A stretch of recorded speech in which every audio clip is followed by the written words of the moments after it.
Welcome dear students, आप सभी का स्वागत है बोर्ड एग्जाम्स यूट्यूब चैनल पर। तो डियर स्टूडेंट्स, इस वीडियो में हम करने वाले हैं कक्षा 11वीं वार्षिक परीक्षा 2025 फिजिक्स का पेपर हम करने वाले हैं, जो आपका 10 फरवरी को होने वाला है। उसका कंप्लीट पेपर का सॉल्यूशन हम इस वीडियो में करने वाले हैं, तो आपको वीडियो को एंड तक वॉच करना है। साथ ही में अगर आपने हमारे यूट्यूब चैनल को अभी तक सब्सक्राइब नहीं किया है तो आप हमारे यूट्यूब चैनल को सब्सक्राइब कर लीजिए, ताकि ऐसे ही वीडियोज़ की नोटिफिकेशन सबसे पहले आपको मिल जाएगी। ठीक है, चलिए। तो भौतिक शास्त्र फिजिक्स का हम पेपर करने वाले हैं, जो आपका 10 फरवरी को होने वाला है। कक्षा 11वीं वार्षिक परीक्षा 2025 आपकी चल रही है। टोटल जो नंबर का पेपर होगा आपका 70 नंबर का पेपर होगा, तो आपको वीडियो को एंड तक वॉच कर लेना है। ठीक है, चलिए शुरू करते हैं बिना किसी टाइम को वेस्ट किए। निर्देश आपको इसी प्रकार से परीक्षा में देखने को मिलेंगे, तो आप इन निर्देशों को अच्छी तरह से पढ़ लीजिए। ठीक है, चलिए देखते हैं। प्रश्न क्रमांक 1 आएगा आपका, सही विकल्प चुनकर लिखिए। ठीक है, चलिए। तो पहला है आपका, एक प्रकाश वर्ष का मान कितना होता है। ठीक है, सबसे पहले तो आप याद रखिए कि प्रकाश वर्ष किसका मात्रक होता है। तो प्रकाश वर्ष दूरी का मात्रक होता है। एक साल में प्रकाश जितना ट्रेवल करता है, जितनी दूरी तय करता है, उसे हम प्रकाश वर्ष कहते हैं। ठीक है, तो एक वर्ष में प्रकाश 9.46 गुणित 10 की घात 15, ठीक है, यानी कि 9.46 ट्रिलियन वर्ष, ट्रिलियन किलोमीटर। ठीक है, ट्रिलियन किलोमीटर, इतना दूरी तय करता है एक वर्ष में प्रकाश। ठीक है, तो इसका आपका राइट आंसर क्या जाएगा, सी ऑप्शन आपका इस क्वेश्चन का करेक्ट आंसर हो जाएगा। ठीक है, प्रकाश वर्ष का मान कितना होता है, 9.46 गुणित 10 की घात 15 मीटर। ठीक है, ये आपका करेक्ट आंसर होने वाला है। नेक्स्ट देखते हैं।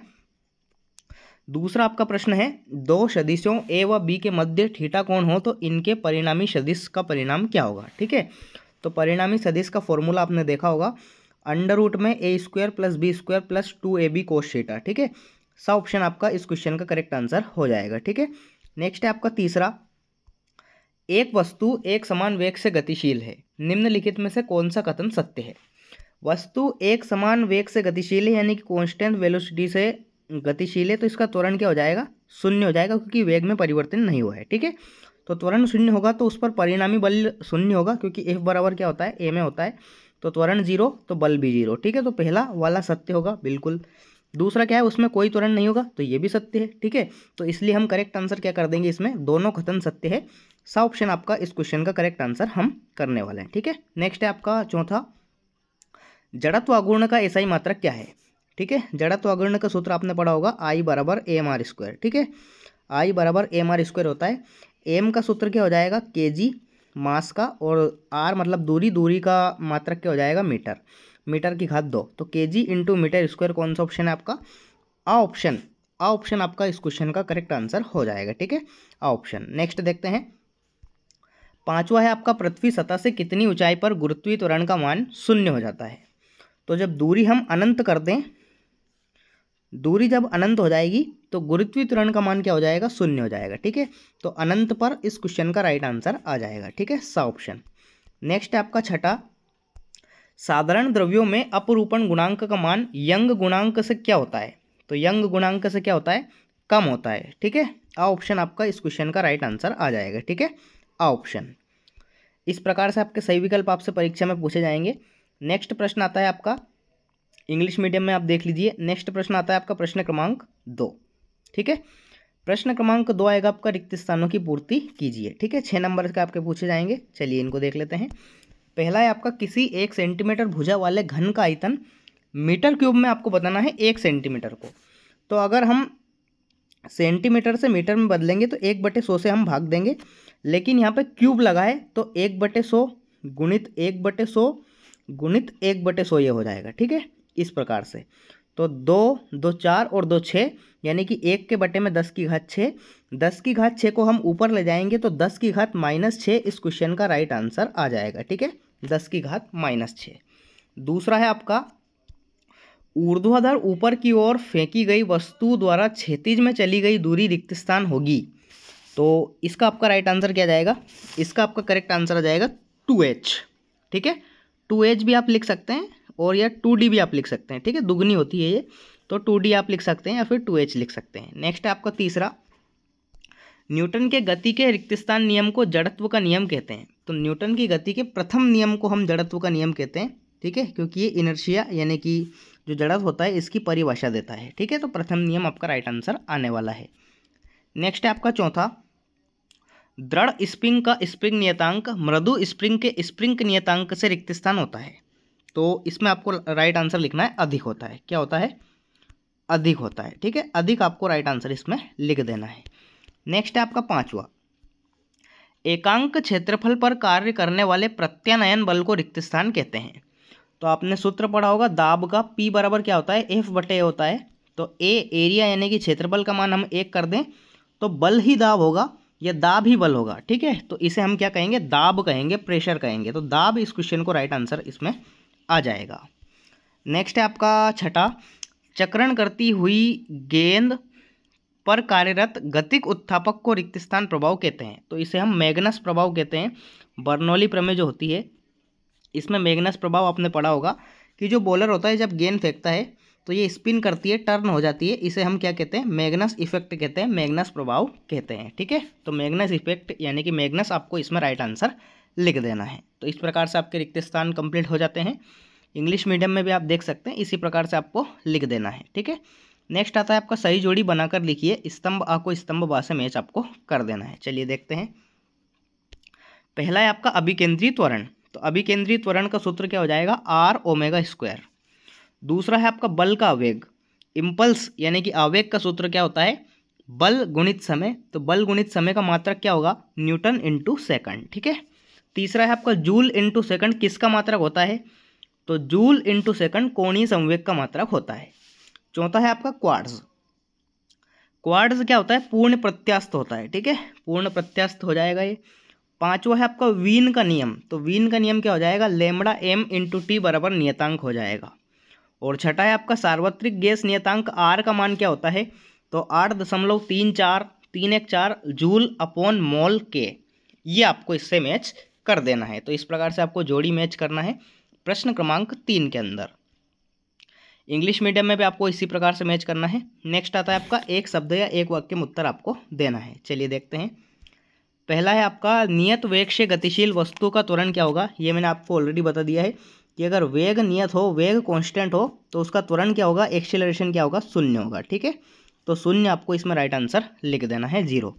दूसरा है आपका किसी सदिश की दिशा में एकांक सदिश आपको लिखना है। तो एकांक सदिश का सूत्र क्या होता है? एकांक सदिश A बराबर होता है किसी सदिश को हम उसके परिमाण, उसके मैग्नीट्यूड से अगर भाग दे दें तो उसे हम एकांक सदिश कहते हैं। तो ये आपको सूत्र लिख देना है। ठीक है, तीसरा है आपका शक्ति का ईसाई मात्रक। शक्ति का ईसाई मात्रक वाट होता है, आप सभी को पता है, वाट इसका राइट आंसर आ जाएगा। चौथा है आपका वह बिंदु जिसके परितः किसी पिंड का कुल गुरुत्वीय बल आघूर्ण क्या कहलाता है? तो इसमें आपको राइट आंसर लिखना है गुरुत्वीय केंद्र। ठीक है, ग्रेविटेशनल सेंटर, गुरुत्वीय केंद्र। ठीक है, गुरुत्वीय केंद्र आपको इसमें राइट आंसर लिख देना है। पांचवा है आपका वे पदार्थ जिन्हें तनित करके अत्यधिक विकृति पैदा की जा सकती है क्या कहलाते हैं? तो उन्हें हम कहते हैं प्रत्यास्थ बहुलक। क्या कहते हैं? प्रत्यास्थ बहुलक। ठीक है, प्रत्यास्थ बहुलक आपको इस क्वेश्चन के अंदर करेक्ट आंसर लिख देना है। ठीक है, तो इस प्रकार से आपके प्रश्न क्रमांक 4 जो था एक शब्द या एक वाक्य में उत्तर लिखिए कंप्लीट हो जाता है। नेक्स्ट आता है आपका पांचवा प्रश्न, सत्य सत्य का चयन करके आपको लिखना है। पहला क्या है आपका जड़त्व आघूर्ण। जड़त्व आघूर्ण बराबर द्रव्यमान इंटू वेग होता है। गलत बात है। जड़त्व आघूर्ण का सूत्र क्या होता है? I बराबर mr² होता है। तो m का सूत्र क्या होता है? मास, मास का मात्रक होता है kg, और दूरी का मात्रक होता है मीटर, तो मीटर की घात 2। तो kg इंटू मीटर स्क्वायर होगा ये, ना कि द्रव्यमान इंटू वेग। द्रव्यमान इंटू वेग किसका होगा? द्रव्यमान इंटू वेग होगा संवेग का, क्योंकि P बराबर क्या होता है? mv। तो द्रव्यमान इंटू वेग इसका मात्रक होगा, ना कि जड़त्व आघूर्ण का। तो पहले में आपको असत्य लिखना है। ठीक है, असत्य। दूसरा है आपका विकृति विमाहीन राशि है। बिल्कुल सही बात है, विकृति की ना तो कोई विमा होती है ना ही कोई मात्रक होता है, तो सत्य आपको राइट आंसर इसमें लिख देना है। तीसरा है आपका फोटान का विराम द्रव्यमान 0 होता है। ये भी आपका सत्य रहने वाला है, फोटान का विराम द्रव्यमान 0 होता है। चौथा है आपका -273 डिग्री ताप पर, -273 डिग्री सेल्सियस ताप पर आदर्श गैस के अणुओं की चाल 0 होती है। तो ये भी बिल्कुल सत्य बात है आपकी। ठीक है, सत्य आपको इसमें राइट आंसर लिख देना है।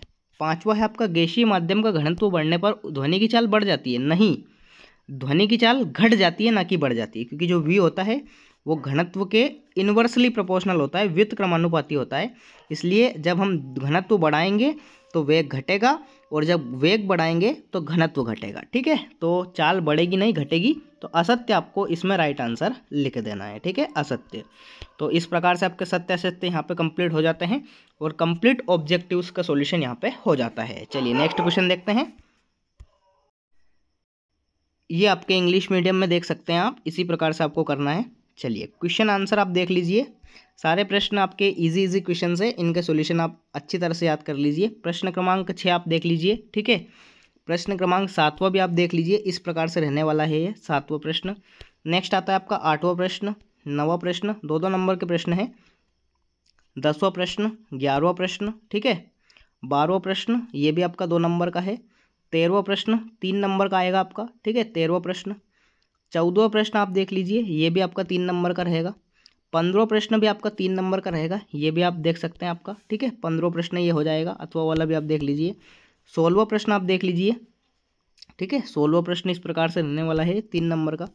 नेक्स्ट आता है आपका 4-4 नंबर के प्रश्न, प्रश्न क्रमांक 17वां। ठीक है, देख लीजिए 4 नंबर का प्रश्न है ये। प्रश्न क्रमांक 18वां, ये भी आपका 4 अंक का प्रश्न है, इसको भी आप याद कर लीजिएगा। नेक्स्ट आपका 19वां प्रश्न, ठीक है, ये आपका 19वां प्रश्न रहने वाला है, और साथ ही में 20वां और अंतिम प्रश्न। ठीक है, सरल लोलक किसे कहते हैं, आवर्तकाल का सूत्र t बराबर √2π, ये वाला आपका सूत्र होता है, t बराबर 2π√L/g, ये आपने पढ़ा होगा, बिल्कुल इजीली आप कर सकते हैं। और ये जो होता है इसका अथवा वाला केपलर के नियमों से न्यूटन के गुरुत्वाकर्षण नियम की व्याख्या आपको करनी है। ठीक है, तो 20 प्रश्न मैंने आपको बता दिए हैं। कंप्लीट पेपर जो है आपका कक्षा 11वीं का, वो मैंने आपको बता दिया है। अगर आपको फिर भी कोई डाउट है तो कमेंट बॉक्स में कमेंट करके ज़रूर बताइए। साथ ही में आप हमारे यूट्यूब चैनल को सब्सक्राइब कर दीजिए, ताकि ऐसे ही वीडियोस की नोटिफिकेशन सबसे पहले आपको मिलती रहे। ठीक है, चलिए मिलते हैं अगले वीडियो में, तब तक के लिए टाटा बाय बाय, जय हिंद, वंदे मातरम।